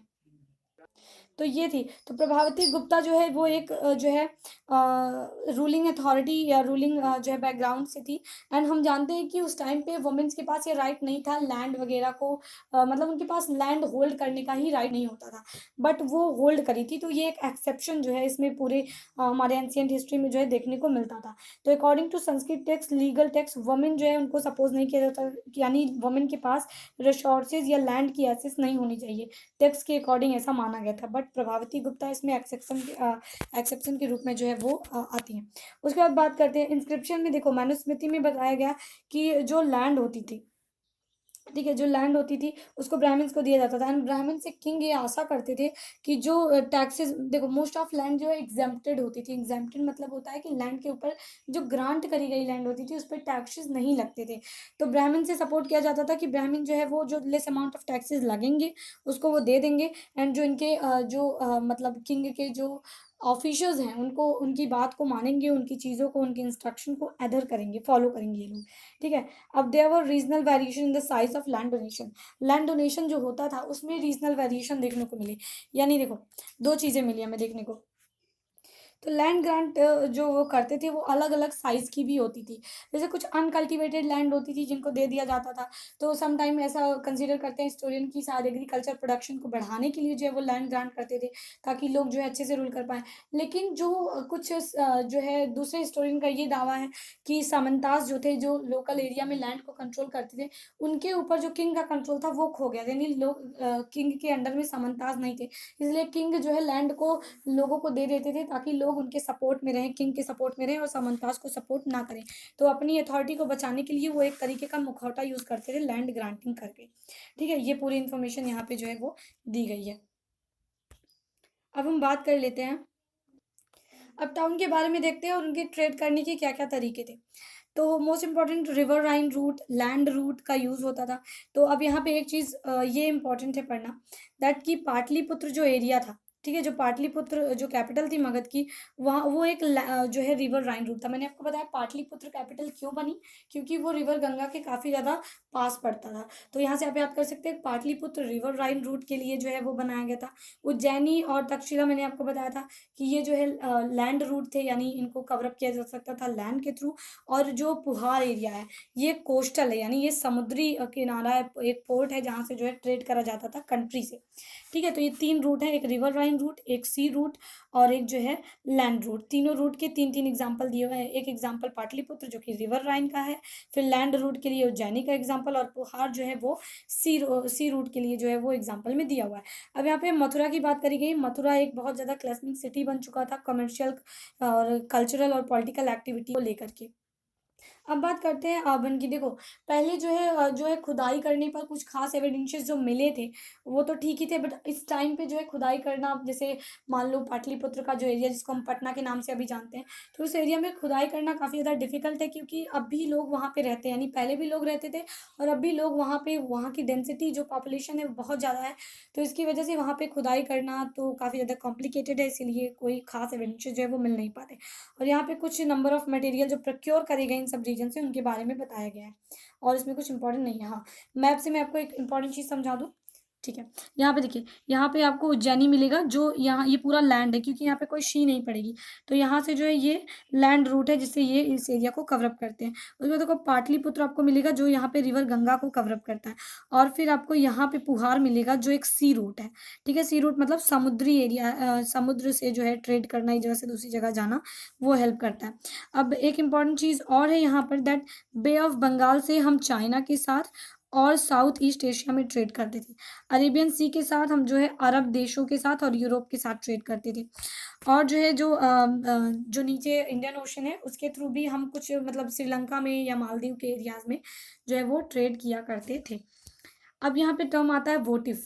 वोटिव का क्या मतलब होता है? वोटिव जो है किसी तरह एक गिफ्ट देना, रिलीजियस इंस्टीट्यूशंस को गिफ्ट देने को ही हम बोलते हैं वोटिव, ओके। उसके बाद वोटिव पे क्या होता था, जो डोनर होता था यानी जो देते थे गिफ्ट, उनका नाम होता था, उनका ऑक्यूपेशन होता था। तो हमें वोटिव के थ्रू काफ़ी ज़्यादा एविडेंसेस मिले हैं कि जो है एक्चुअल में रूरल एरिया में कौन सी पॉपुलेशन रहती थी। जैसे हमें पता चला जो है वॉशिंग फोल्क रहते थे, वीवर रहते थे, स्क्राइबर, कारपेंटर, पॉटर, इस तरह, और गोल्ड स्मिथ, ये सब लोग रहते थे, ब्लैक स्मिथ। इनके बारे में हमें वोटिव के थ्रू पता चला, क्योंकि ये जब कोई चीज़ ग्रांट करते थे, दान में देते थे, तो उसमें अपना नाम और अपना ऑक्यूपेशन ये लिख देते थे, ठीक है। तो वहाँ से हमें इस चीज़ के बारे में जानकारी मिलती है।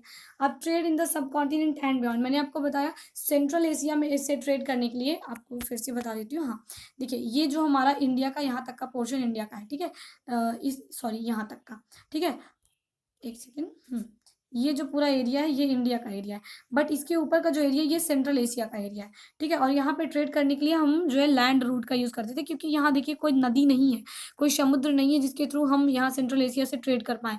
तो यहाँ हम लैंड के थ्रू ट्रेड करते थे सेंट्रल एशिया से। ओके, सबसे पहली बात।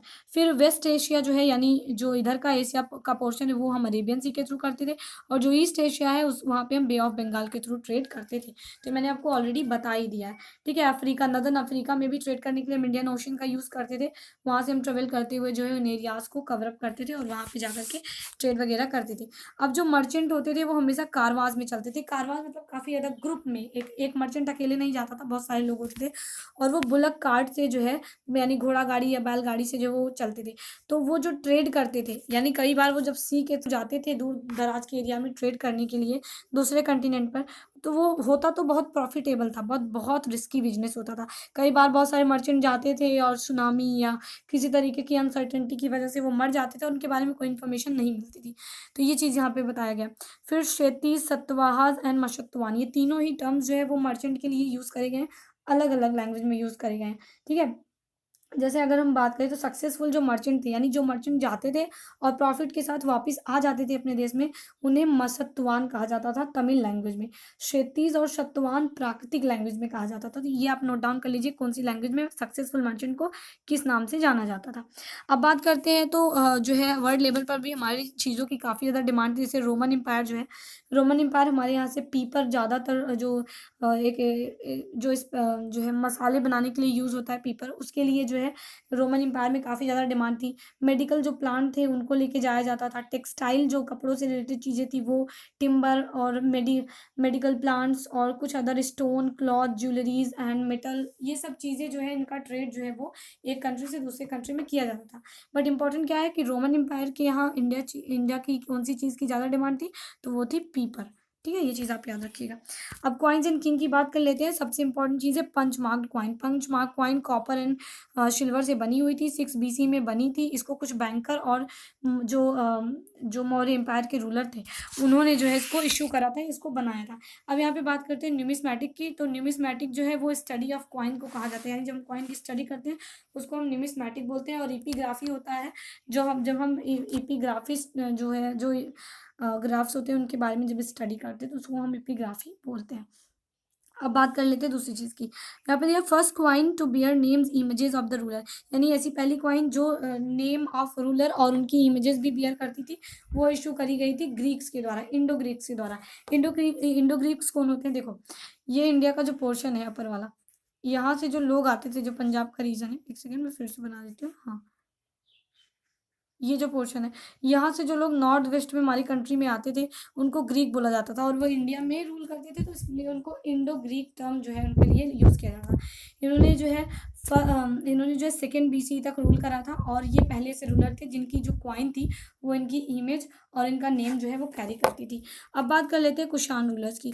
कुषाण रूलर्स के बारे में देखें तो कुषाण रूलर ने फर्स्ट गोल्ड क्वाइन जो है वो इशू करी थी। अब गोल्ड क्वाइन जो है वो काफ़ी ज़्यादा मतलब सिमिलर थी पाराथियन रूलर जो ईरान के थे उनसे, और जितना ज़्यादा प्योर गोल्ड होता था उतना ज़्यादा दूर तक ट्रेड जो है वो पॉसिबल होता था, ठीक है। अब यहाँ पे कुछ जो है छोटी छोटी चीज़ें दी गई, जैसे योद्धास जो थे, ये एक ट्राइब थी, तो ट्राइब्स के भी अपनी कुछ क्वाइंस होती थी। पंजाब और हरियाणा की ट्राइब थी योद्धास, जो इन्होंने हजारों कॉपर के क्वाइन जो है इशू करे थे।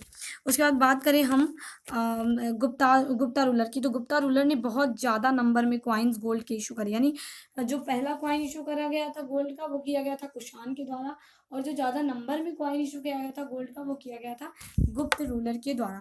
अब 6 BC से क्या होता है कि यहाँ पे जो कॉइन्स थे वो ऊपर से टैपर होने लगे, यानी पहले कॉइन्स ऐसे होते थे जो सर्कुलर या स्फेरिकल कह सकते हैं, बट 6 BC से ये टैपर होने लगते हैं, यानी ये एक तरीके का क्राइसिस दिखाता है कि शायद उस टाइम पे गोल्ड की कमी हो गई थी, या किसी तरीके का इकोनॉमिक क्राइसिस चल रहा था, जिसकी वजह से ये कंडीशन जो है वो बन गई थी, और कॉइन्स को जो है ऊपर की तरीके से टैपर ऑफ कर दिया गया था, ऊपर उनको थोड़ा सा जो है टेढ़ा कर बनाया जाने लगा था।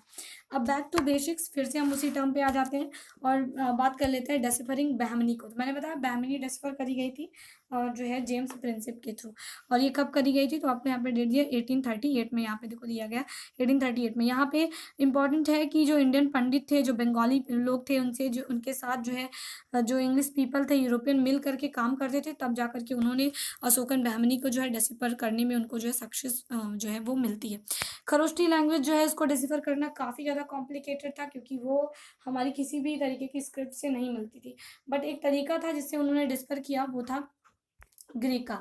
क्योंकि हमने अभी पढ़ा कि जो इंडो ग्रीक रूलर थे, वो जो है क्वाइंस पर अपना नेम और अपनी इमेज बनवा देते थे, ठीक है। तो वो क्वाइंस पर दो लैंग्वेज में लिखते थे, एक खरोष्टी लैंग्वेज में और एक ग्रीक लैंग्वेज में लिखते थे।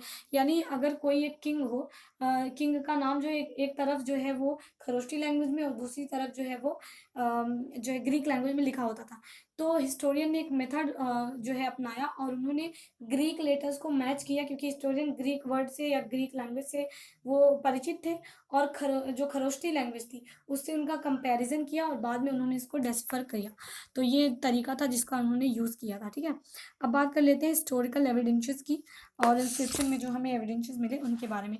तो यहाँ पे एक टर्म और है, देवाम्पिया। देवाम्पिया मतलब होता है बिलव्ड ऑफ गॉड, यानी जिसको भगवान के द्वारा जो बहुत ज़्यादा माना जाए उसे हम देवाम्पिया कहते हैं। तो जो टर्म जो देवाम्पिया है और जो पियादशी है, दोनों ही अशोका के लिए जो है वो यूज़ करा गया था। तो ऐसी बहुत सारी स्क्रिप्ट मिली जिनकी स्टाइल, लैंग्वेज एंड पैलियोग्राफी यानी इनको लिखने का जो तरीका था वो सिमिलर था। तो इससे हमें पता चलता है कि सेम किंग के द्वारा जो है लिखाई गई थी, या सेम किंग के द्वारा जो है इनको बनवाया गया था। ओके, अब बात कर लेते हैं हम जो है अशोकन किंग के बारे में। देखो, जब कलिंगा का वार इन्होंने जीता, कलिंगा जब बैटल होती थी, उसके बाद जो है किंग अशोका को जब जीत मिल जाती है, तो उसमें बहुत सारे लोगों की डेथ हो जाती है, जो आपको यहाँ सोर्स में बताया गया है। लगभग 150,000 जो मैन है वो डिपोर्ट यानी कंट्री छोड़ के चले जाते हैं, और 100,000 मैन जो है वो मारे जाते हैं। तो इससे जो अशोकन किंग है वो काफ़ी ज़्यादा दुखी हो जाते हैं, और बाद में वो जो है रिलिंक्विश करने की बात करते हैं, यानी वो कहते हैं पूरी तरीके से हम जो वार है उसको त्याग देंगे, एंड वो बैटल करना या वॉर करना उसको त्याग देते हैं, और धम्मा का जो है पाथ वो अडॉप्ट कर लेते हैं, यानी वो शांति की तरफ जो है पीस को लेकर के आगे बढ़ते हैं। अब लिमिटेशंस ऑफ इंस्क्रिप्शनल एविडेंसेस। अब जो हम इंस्क्रिप्शंस को डेसिफर करते हैं उसके एविडेंसेस के बारे में कह रहा है क्या लिमिटेशंस है। देखो, सबसे नंबर वन लिमिटेशन, सबसे पहली लिमिटेशन हम ये कह सकते हैं कि जो लेटर्स जो लिखे गए थे उनको जो है कार्व करके, यानी बहुत ज़्यादा जो है कार्विंग प्रेशराइज करके स्टोन पर लिखा गया था उन इन्फॉर्मेशंस को। तो उससे बहुत सारे लेटर्स जो है वो बहुत फैंटली इनग्रेव करे गए थे, बहुत जो है दबा करके उनको बहुत ज़्यादा बलपूर्वक लिखा गया था। तो इससे जो है उनके कुछ लेटर्स जो है वो मतलब बहुत ज़्यादा क्लियर नहीं होते। दूसरी प्रॉब्लम है अनसर्टेनिटी, यानी जो भी हिस्टोरियन बता रहे हैं वो श्योर नहीं है कि ये चीज़ सही है या गलत है, क्योंकि हमने देखा बहुत सारी चीज़ें जो है वो अलग तरीके से मिल रही हैं। तो एक वो आधार रख के बता तो देते हैं, but they are not quite sure about this कि वो जो बता रहे हैं वो एग्जैक्ट है या नहीं है। दूसरी लिमिटेशन ये हो गई। तीसरी लिमिटेशन थी कि वो जो है जो फंडामेंटल चीज़ें होती हैं, यानी जैसे पॉलिटिकल, इकोनॉमिक, सोशल कंडीशन को वो जानना चाहते थे। डेली कैसे लोग रहते थे, क्या उनका ऑक्यूपेशन था, किस तरीके में वो खान-पान में क्या यूज़ करते थे, तो उसके कुछ ख़ास एविडेंसेस नहीं मिलते। यानी एपिग्राफी में बस वही चीज़ें लिखी गई हैं, जो कुछ कभी-कभी होती थी, जो बहुत इम्पोर्टेंट, बहुत ख़ास चीज़ें होती थी, उन्हीं को लिखा गया था। डेली लाइफ़ या पॉलिटिकल या इकोनॉमिक सिचुएशन को लेकर के कोई इम्पोर्टेंट जो है वो इन्फॉर्मेशन उसमें नहीं दी गई। इसलिए ये एक लिमिटेशन है हमारे लिए कि हम ज़्यादा उन चीज़ों को डिफाइन नहीं कर पा रहे हैं। सो ये था आपका पूरा चैप्टर, और मैंने आपको बताया कि टाइमलाइन यहाँ पे आने वाली नहीं है, और क्वेश्चन को हम नेक्स्ट वीडियो में डिस्कस करेंगे। सो प्लीज़ अभी अब जो नेक्स्ट 2 चैप्टर्स हैं उनको हम नेक्स्ट वीडियो में डिस्कस करेंगे, क्योंकि ये काफ़ी ज़्यादा टाइम ले रहा है, और मुझे लगा कि हो जाएगा, but it's take too much time. तो प्लीज़ वीडियो को आप देख लीजिएगा, अगर आपको अच्छा लगे तो प्लीज़ वीडियो को like and share and subscribe कर दीजिएगा चैनल को। और आगे इससे रिलेटेड जो 2 चैप्टर्स हैं and 2 second and third book है, पॉलिटी जो है, इकोनॉमिक्स, सबकी वीडियोज़ आने वाली हैं। सो चैनल के साथ आप जुड़े रहिएगा, इसलिए प्लीज़ चैनल को सब्सक्राइब कर लीजिए। Thank you so much.